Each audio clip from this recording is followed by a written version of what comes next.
Hello friends, तो आज हम स्टार्ट करने वाले हैं हिंदी गद्य का इतिहास। हमने प्राचीन युग, भारतेंदु युग और भी एक का दो युगों को कंप्लीट किया। उन दोनों के मिक्सअप क्वेश्चन इस बार इस क्लास में हम पढ़ने वाले हैं। तो बिना कोई टाइम वेस्ट करे स्टार्ट करते हैं अपनी इस क्लास को। हमें सही विकल्प चुनना है। इसमें क्या, ये जो क्वेश्चन दे रखा है हमारा, इसमें सही आंसर क्या है इसका।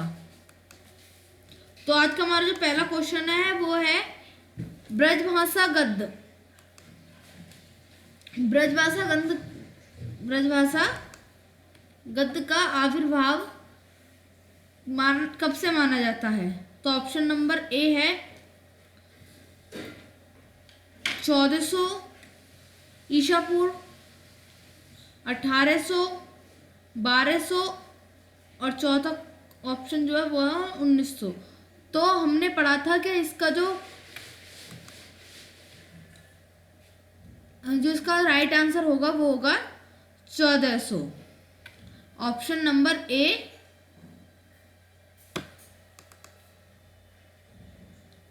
ये राइट आंसर है इसका, ऑप्शन नंबर ए।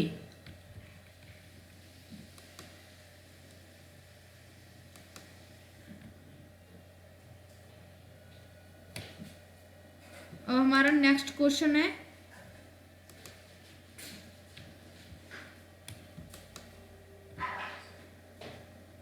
भारतेंदु युग की अवधि क्या है।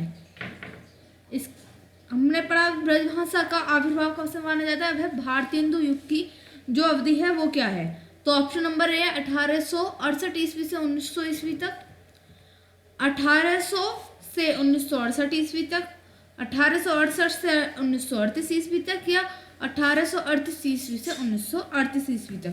तो इसका जो राइट आंसर है वो है ऑप्शन नंबर ए 1868 ईस्वी से 1900 ईस्वी तक। राइट आंसर ऑप्शन नंबर ए। थर्ड क्वेश्चन है हिंदी गद्य का पुनर्जागरण काल किसे कहते हैं। हिंदी गद्य का जो पुनर्जागरण काल है वो किसे माना गया है। तो पहला शुक्ल युग को, दूसरा द्विवेद युग को, तीसरा छायावादी युग को और चौथा है हमारा भारतेंदु युग को। तो इसका जो राइट आंसर है वो है भारतेंदु युग। हिंदी गद्य का पुनर्जागरण भारतेंदु युग को माना जाता है, कहते हैं। द्विवेद युग का काल क्या है, द्विवेद युग की अवधि क्या है या काल क्या है, बात एक ही होती है इसका। ऑप्शन नंबर है 1900 से 1922, 1800 से 1922, 1900 से 1932 और चौथा ऑप्शन है 1922 से 1932। तो इसका राइट आंसर है ऑप्शन नंबर ए 1900 से 1922। और जो भारतेंदु युग की जो अवधि थी वो थी 1868 से 1900 तक, और ये है 1900 से 1922 तक। नेक्स्ट फिफ्थ क्वेश्चन है शुक्ल युग का काल क्या है या फिर उसकी अवधि क्या है। तो पहला ऑप्शन 1900 1900 1938, 1900 से 1938, 1900 1900 1938 पहला ऑप्शन था। दूसरा था 1900 ईस्वी से 1938 ईस्वी तक। तीसरा क्वेश्चन है 1920 ईस्वी से 1938 ईस्वी तक और 1965 ईस्वी से 1980 ईस्वी तक। तो इसका जो राइट आंसर है जो हमारा शुक्ल युग का जो काल रहा है वो रहा है 1919 से 1938 तक, 1919 से 1938 तक। फिर है हमारे दैनिक जीवन में उपयुक्त होने वाली भाषा को क्या कहा जाता है। काव्य, गद्य, पद्य या फिर हिंदी। तो इसे कहा जाता है गद्य।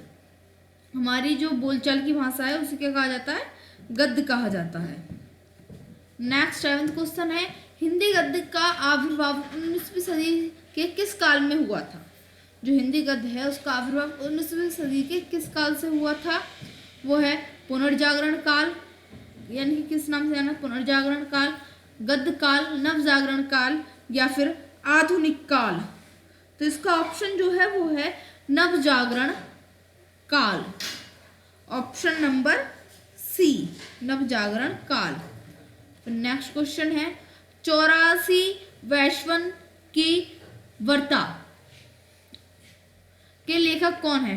प्रताप नारायण मिश्र, गोकुलनाथ, महावीर प्रसाद द्विवेदी और तुलसीदास में से कौन है 84 वैष्णव की वर्ता? तो इसका आंसर होता है हमारा option number C, Gokulnath. Next question, श्रृंगार रस मंडल के लेखक हैं। श्रृंगार रस जो मंडल है उसके लेखक कौन है? गोस्वामी विठलनाथ, डॉक्टर रामविलास शर्मा, तुलसीदास या फिर सूरदास। जो श्रृंगार रस मंडल है उसके लेखक कौन है? तो इसका ऑप्शन नंबर ए सही होता है, गोस्वामी विठलनाथ। ऑप्शन नंबर ए, गोस्वामी विठलनाथ। नेक्स्ट, खड़ी बोली गद्य का विकास हुआ। खड़ी बोली जो गद्य है उसका विकास कब से माना जाता है? ऑप्शन नंबर ए, पहली शताब्दी, बी, छठी शताब्दी, सी हो या गा 10वीं शताब्दी और घा है 9वीं शताब्दी। वह है 9वीं शताब्दी।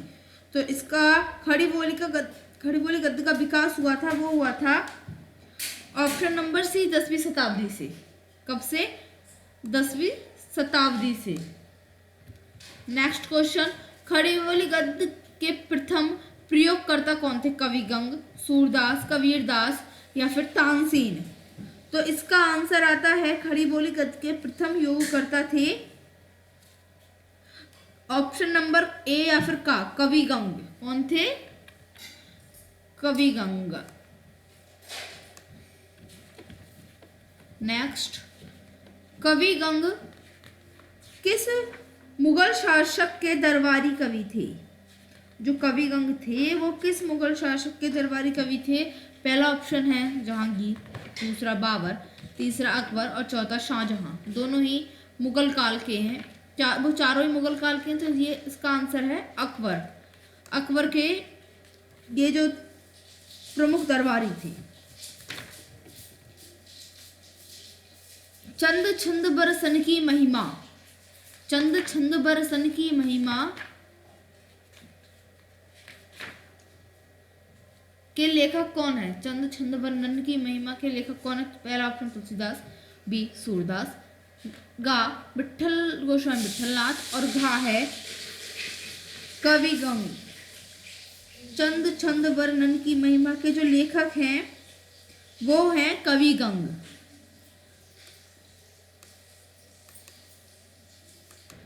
और अभी हमने पढ़ा है कि कवि गंग जो हैं वो अकबर के प्रमुख दरबारी हैं। नेक्स्ट है, भाषा योग वशिष्ठ के लेखक कौन हैं? भाषा योग वशिष्ठ जो पुस्तक है उसके लेखक कौन हैं? Option number A, Ramchandra Shukla, B Premchandra, C Ram Prasad Niranjani, D Sada Sukhlal. तो इसका जो आंसर है वो है राम प्रसाद निरंजनी। कौन सी पुस्तक के लेखक हैं? भाषा योग वशिष्ठ। भाषा योग वशिष्ठ। नेक्स्ट क्वेश्चन, विश्व प्रसिद्ध ग्रंथ सत्यार्थ प्रकाश के लेखक कौन है? ये हमने 8th क्लास में पढ़ा है, ये सामाजिक का भी क्वेश्चन है और हिंदी का भी। सत्यार्थ प्रकाश के लेखक कौन है? पहला ऑप्शन स्वामी दयानंद सरस्वती, बी या खा ऑप्शन स्वामी विवेकानंद, गा महर्षि वेद व्यास और घा महर्षि वाल्मीकि। तो इसका जो आंसर है वो है ऑप्शन नंबर ए, स्वामी दयानंद सरस्वती। नेक्स्ट क्वेश्चन है, सत्यार्थ प्रकाश की जो रचना है वो किस भाषा में की गई है? तो इन्होंने की थी ऑप्शन नंबर ए अरबी भाषा, बी गा है हिंदी भाषा, बी अवधी भाषा और घा संस्कृत भाषा। जो इसका आंसर है वो है हिंदी भाषा, क्योंकि ये पुस्तक इन्होंने हिंदुओं को जो मार्ग से भटक रहे थे सनातन धर्म का प्रचार करने के लिए लिखी थी। तो ये लिखी गई है हिंदी भाषा में। सत्यार्थ प्रकाश नामक पुस्तक हिंदी भाषा में लिखी गई है। नेक्स्ट है, हिंदी भाषा की आधुनिकता के जनक थे। पहला रामचंद्र शुक्ल, बी दूसरा है बालकृष्ण भट्ट, तीसरा है भारतेंदु युग और चौथा है प्रताप नारायण मिश्र। हिंदी गद्य के आधुनिकता के जनक कौन है? तो इसका आंसर जो है हमारा वो है भारतेंदु हरिश्चंद्र। हिंदी गद्य की आधुनिकता के जनक थे भारतेंदु हरिश्चंद्र। जब हमने भारतेंदु काल के बारे में पढ़ा था, ये क्वेश्चन तब भी एक बार रिपीट हुआ था। चंद्रकांता संतति उपन्यास के लेखक कौन है? इस तरीके से भी पूछ लेगा कि चंद्रकांता संतति जो है वो एक पुस्तक है, उसकी विधा क्या है। अब तो पूछा है लेखक, लेकिन अगर विधा पूछे तो उसका आंसर होगा उपन्यास। तो पहला ऑप्शन है इसका देवी नंदन मिश्र, दूसरा है देवकी नंदन खत्री, तीसरा है अमृत राय, चौथा लक्ष्मी नारायण लाल। तो इसका जो आंसर है वो है Devaki Nandan Khatri. B option right answer होता है इसका। नेक्स्ट क्वेश्चन है नागरिक प्रचारणी सभा की स्थापना किसने की थी? पहला ऑप्शन है बाबू श्याम सुंदर दास ने, दूसरा महावीर प्रसाद द्विवेदी जी ने, हजारी प्रसाद द्विवेदी जी ने, या फिर भारतेंदु जी ने। तो नागरिक प्रचारणी सभा की जो स्थापना की गई थी वो बाबू श्याम सुंदर दास ने की थी। ऑप्शन नंबर ए बाबू श्याम सुंदर दास ने की थी। और कलम का सिपाही जीवनी के लेखक कौन है? कलम का सिपाही जीवनी के लेखक कौन है? तो पहला ऑप्शन हरिवंश राय, दूसरा अमृत राय, तीसरा बालकृष्ण भट्ट और चौथा बाबू गुलाब राय। तो इसका ऑप्शन नंबर होता है बी अमृत राय। नेक्स्ट क्वेश्चन है हरिवंश राय बच्चन की आत्मकथा है वो है क्या भूलूं क्या याद करूं, दूसरी बाणभट्ट की आत्मकथा, पहला ऑप्शन क्या भूलूं क्या याद करूं, दूसरा है बाणभट्ट की आत्मकथा, तीसरा कलम का सिपाही और चौथा है झूठा सच। कलम का सिपाही के लेखक कौन थे? वो थे अमृत राय। तो ये ऑप्शन तो बिल्कुल ही गलत होता है। इसीलिए इनकी जब रचनाएं आती हैं तो सबसे पहली आती है क्या भूलूं क्या याद करूं। इसका राइट आंसर होता है ऑप्शन नंबर ए। फिर 22 क्वेश्चन है हमारा सूरज का सातवां घोड़ा। रचना जो है इसकी विधा क्या है? तो ऑप्शन नंबर ए आत्मकथा, बी एकांकी, गा उपन्यास और चौथा है नाटक। तो इसका राइट आंसर है उपन्यास। किस विधा में लिखा गया है? उपन्यास। सूरज का सातवां घोड़ा। नेक्स्ट है द्विवेदी युग की सर्वप्रथम पत्रिका कौन सी थी? हंस, सरस्वती, आनंद कादम्बनी और चौथी है मर्यादा। तो इसका राइट आंसर आता है बी सरस्वती। नेक्स्ट क्वेश्चन है सरस्वती पत्रिका के संपादन कौन थे? Option number A Mahavir Prasad Dwivedi, B Munshi Premchandra, गा है भारतेंदु हरिश्चंद्र और चौथा है रामचंद्र शुक्ल। तो इसका जो राइट आंसर है वो है Hazari Prasad Dwivedi. Option number A Hazari Prasad Dwivedi. 25वां है गोदान उपन्यास के लेखक हैं। गोदान जो उपन्यास है हमारा, अब पूछेगा क्या गोदान नामक जो उपन्यास, गोदान की विधा क्या है? तो उसकी विधा है उपन्यास। और इसके लेखक के ऑप्शन दिए गए हैं जयशंकर प्रसाद, बी है मुंशी प्रेमचंद्र, सी है भारतेंदु हरिश्चंद्र और घा जो है वो है रामचंद्र शुक्ल। तो इसका जो राइट गोदान उपन्यास के लेखक जो थे वो थे मुंशी प्रेमचंद्र। गबन और गोदान इनकी ही रचनाएं हैं। सॉरी गलत हो गया, मुंशी प्रेमचंद है।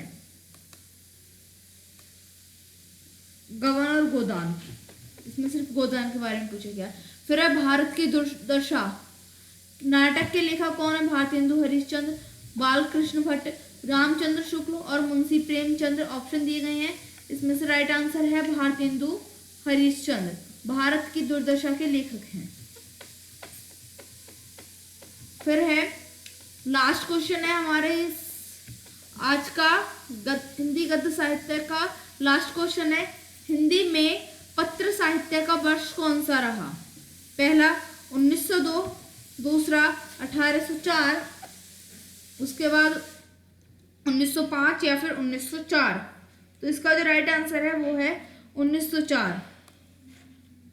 तो फ्रेंड्स, इसी क्वेश्चन के साथ आज की हमारी क्लास समाप्त होती है। आज हमने पढ़े हैं हिंदी गद्य का साहित्य।